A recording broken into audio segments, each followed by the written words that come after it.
రాజకీయాల్లో పదవుల కోసం పాకులాడే నేతలను చూసాం. కానీ త్యాగం చేసేది మాత్రం కొందరే.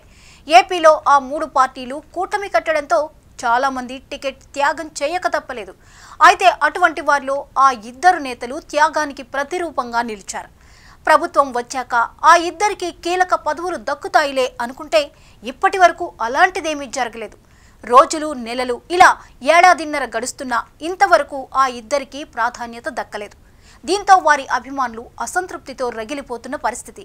ఈ తరుణంలోనే ఆ 2ని పార్టీ పెద్దలు పిలిపించుకుని మాట్లాడటంతో ఇక పదవుల ప్రకటనకు ముహూర్తం సిద్ధమైందన్న ప్రచారం రాజకీయ వర్గాల్లో గట్టిగా వినిపిస్తోంది. ఇంతకు వారిలో ఎవరికి ఏ పదవి కట్టబెట్టబోతున్నారు?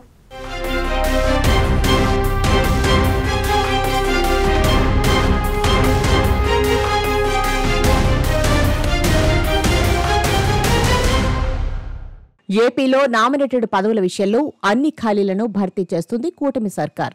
ఇప్పటికే పలు విడతల్లో కీలక పదవులు ప్రకటించారు. ఇప్పుడు మిగతా ఖాళీలను కూడా భర్తీ చేయాలని చూస్తోంది. ఈ నేపథ్యంలో 2 రాజకీయ నాయకులకు టీడీపీ హైకమాండ్ పిలుపు ఇచ్చింది. ఆ 2 చంద్రబాబు, లోకేష్తో కలిసి సమావేశమయ్యారు. ప్రచారం ప్రకారం ఈ నేతలకు నామినేటెడ్ పదవులు ఇవ్వాలని చెప్పేందుకు పిలిచారు అంటున్నారు. కానీ వారసలు నామినేటెడ్ పదవులు ఆశిస్తున్నట్లు లేరు. వారు ఎమ్మెల్సీ, రాజ్యసభ సభ్యత్వం కోసం ఎదురు చూస్తున్నారంటూ ప్రచారం జరుగుతోంది. ఆ 2 మరెవరో కాదు. ఒకరు వంగవీటి రాధాకృష్ణ, మరొకరు ఎస్వీఎస్ఎన్ వర్మ.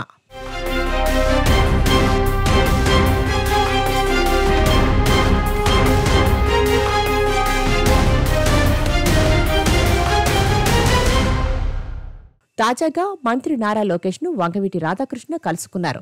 సుమారు 1 గంట పాటు కీలకంగా మాట్లాడారు. ఇది ముఖ్యమైన సమావేశం. ఎందుకంటే ఈ 2 నేతలు చివరిసారి 11 నెలల క్రితం కలిశారు. ఈసారి రాధాకృష్ణ హైదరాబాద్లో ఉండగా లోకేష్ ఆయన్ను ప్రత్యేకంగా అమరావతికి పిలిపించి మాట్లాడారు. రాధాకృష్ణ 2019 ఎన్నికల ముందు తెలుగుదేశం పార్టీలో చేరారు. అయితే ఆ ఎన్నికల్లో టికెట్ రాకపోయినా టీడీపీ తరపున ప్రచారం చేశారు. ఆ ఎన్నికల్లో పార్టీ ఓడిపోయినా రాధాకృష్ణ టీడీపీలో కొనసాగారు. ఈసారి ఎన్నికల్లో కూడా ఆయనకు టికెట్ దక్కలేదు. అయినప్పటికీ కూటమికి మద్దతుగా ప్రచారం చేశారు. ఇప్పటికే కూటమి అధికారంలోకి వచ్చి 15 నెలలైనా రాధాకృష్ణకు ఎటువంటి పదవి ఇవ్వలేదు. ఇప్పుడు కాపు కార్పొరేషన్ చైర్మన్ పదవికి ప్రతిపాదన వచ్చిందని వార్తలు వచ్చాయి.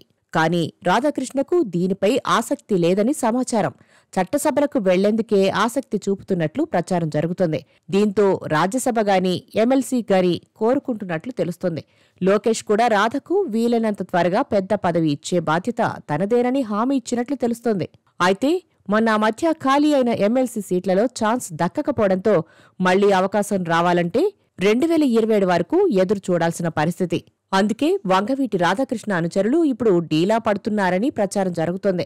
నిజానికి రాధకు పదవులపై ఆశ లేకపోయినా ఆయన్ని చట్టసభల్లో చూడాలనేది వంగవీటి అభిమానుల కోరిక. టీడీపీ అధిష్టానం ఇప్పటి వరకు ఆయనకు తగిన పదవి ఇవ్వకపోవడంతో వారంతా అసహనంగా ఉన్నారు.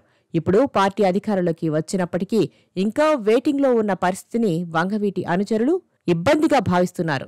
త్వరగా తమ నాయకుడికి కీలక పదవి దక్కాలని భావిస్తున్నారు.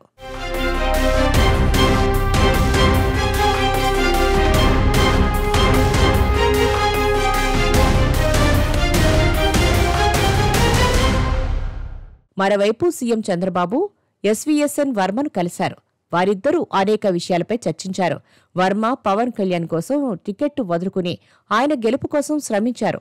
అయినప్పటికీ తమ త్యాగానికి పెద్దగా ప్రాధాన్యం లేదని వర్మ భావించారు. చంద్రబాబు కూటమి అధికారంలోకి వచ్చిన వెంటనే వర్మను ఎమ్మెల్సీగా ప్రకటిస్తామని హామీ ఇచ్చారు. కానీ ఇప్పటి వరకు, అంటే అధికారంలోకి వచ్చిన 15 నెలల తర్వాత కూడా ఆ హామీ నెరవేర్చలేదు.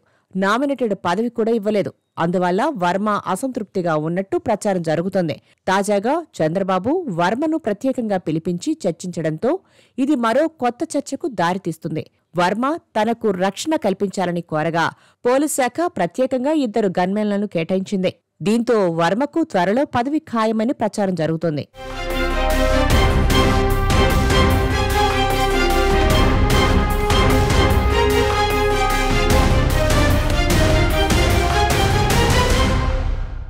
వర్మకు పదవి ఇవ్వకపోవడంతో పిఠాపురం నియోజకవర్గంలో టీడీపీ శ్రేణులు అసంతృప్తితో ఉన్నాయి.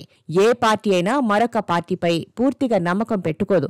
తన బలం ఆ నియోజకవర్గంలో తగ్గకూడదని భావిస్తుంది. టీడీపీ ఆలోచన కూడా అలాగే ఉన్నట్లుంది. అందుకే తాజాగా వర్మకు ప్రభుత్వం 2 గన్మెన్లను కేటాయించింది. దీంతో ఆయనకు కేబినెట్ పదవి లభిస్తుందన్న ప్రచారం ఊపందుకుంది. అందుకే గన్మెన్లను వర్మకు కేటాయించారన్న టాక్ బలంగా వినిపిస్తుంది. మరి ఈ 2 కీలక నేతలకు లోకేష్, చంద్రబాబు ఏ హామీ ఇచ్చారు, వారికి ఏ పదవులు ఇవ్వబోతున్నారు అన్నది కాలమే తేల్చాలి.